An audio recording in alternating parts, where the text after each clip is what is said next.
কখনো কোনো কাজ নিয়ে আমি ভয় পাই না নরমালি। যে কাজটা আমি পারবো সেটার অর্ডার নেই।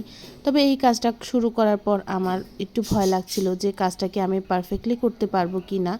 তবে আলহামদুলিল্লাহ কাজটা করার পর দেখলাম ভীষণ সুন্দর হয়েছে। আর ভয় পেয়ে আসলে তেমন কিছুই হয় নাই। ভয় পাইলে আসলে কাজের আরও কনফিডেন্ট কমে যায়। আমার হচ্ছে যেহেতু কলকা নিয়ে আমি আগে কাজ করেছি, ছোট ছোট মানে কাজ আর কি, পাঞ্জাবিতে যেগুলো। শাড়িতে আমি কখনো কলকা মানে এত ডিটেলিং কলকা করি নাই, এটা প্রথম ছিল ডিটেলস কলকা।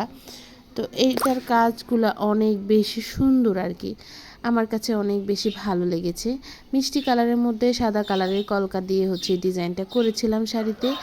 আর ডিজাইনটা প্রথমে যখন আমি চিন্তা ভাবনা করলাম যে এই ডিজাইনটাই করব, তখন আমার কাছে মনে হচ্ছিল যে এটা পারবো তো, কতটা সময় না জানি লাগে।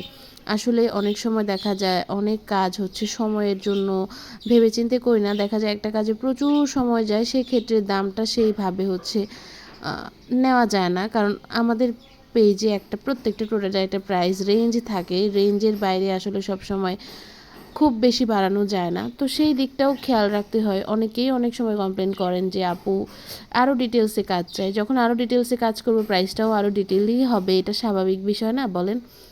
তো সেক্ষেত্রে এমন না যে ডিটেলস কাজ পায় না, কিন্তু কাজটাকে হচ্ছে মিনিমাল রেখে একটা দাম রাখা হয়। যে কাজগুলো ডিটেলসে সেগুলোর দাম একটু বাড়ানো হয়। আবার অনেক সময় হচ্ছে ডিটেলস কাজের পোস্ট দেই না, কারণ সেগুলো বারবার করা অনেক হেসেল। আবার অনেক সময় হচ্ছে ডিটেলস কাজের ক্ষেত্রে দামটা বেশি শুনলে আপনারাও অর্ডার করেন না, সেই জন্য সিম্পলের মধ্যে রাখি। কিন্তু এই যে শাড়িটা এইরকম ছোট ছোট পেইন্ট, এখানে কিন্তু স্পিড মোড বাড়ানো আছে। এইরকম ছোট ছোট পেইন্ট দিয়ে যখন হচ্ছে কাজ করা হয় তখন অনেক সময় লাগে। আর সেক্ষেত্রে এখানে কিন্তু ডিটেলসও অনেক বেশি দেওয়া আছে। দেখতে মনে হয় কত সোজা, জাস্ট তুলিটা হাতে নিল আর হয়ে গেল, কিন্তু করার সময় বোঝা যায় কতটা কঠিন এগুলো কাজ। আর করতে করতে যারা হচ্ছে অভ্যস্ততা হয়ে যায় সেক্ষেত্রে কিন্তু এমন না যে টাইমটা কম হয়ে যায়। যেমন আমি 4-5 বছর ধরে পেইন্টিং করি, এমন না যে আমার পেইন্টিং আমি হাতে নিলেই হয়ে যাবে। আমারও সময় লাগে, আপনাদেরও যারা বিগিনার আছেন তাদেরও সময় লাগে, কিন্তু সবারই সময় লাগে। হয়তোবা আমার সময়টা 5-10 মিনিট আগে হয়ে যায়, কিন্তু আমার যে কষ্ট হয় না ব্যাপারটা এরকম না, কষ্ট সবারই হয়।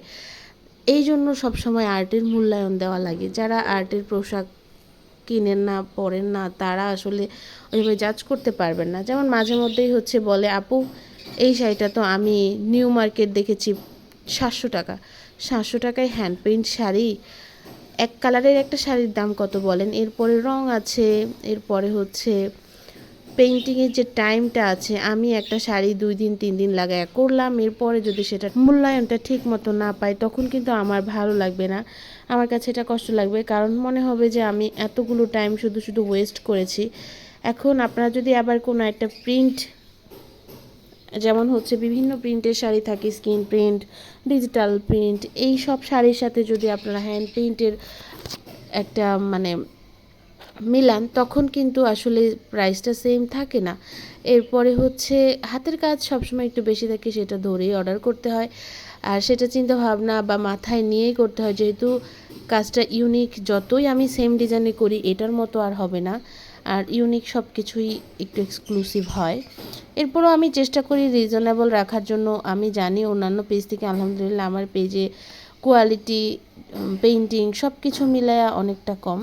পেইন্টিংটা শেষ, আমি আমার কিছু শাড়ির ছবি দেখাচ্ছি। এই শাড়িগুলো যদি আপনাদের পছন্দ হয় আমাদের পেজে অর্ডার করবেন। সালতানাতে যে কোনোভাবে কাস্টমাইজ করে অর্ডার করতে পারেন। একটা শাড়ি পছন্দ হইলে সেটার অন্য কালার নিতে চাইলে সেটাও হবে। বেবি ড্রেস থেকে শুরু করে ম্যাচিং পাঞ্জাবি সব কিছু আপনারা কিন্তু আমাদের পেজে পেয়ে যাবেন। আর একটা পেজ থেকে সব কিছু কেনাকাটা নিজের মনের মতো করে নিতে পারলে তো সবারই ভালো লাগে। সবাই ভালো থাকবেন।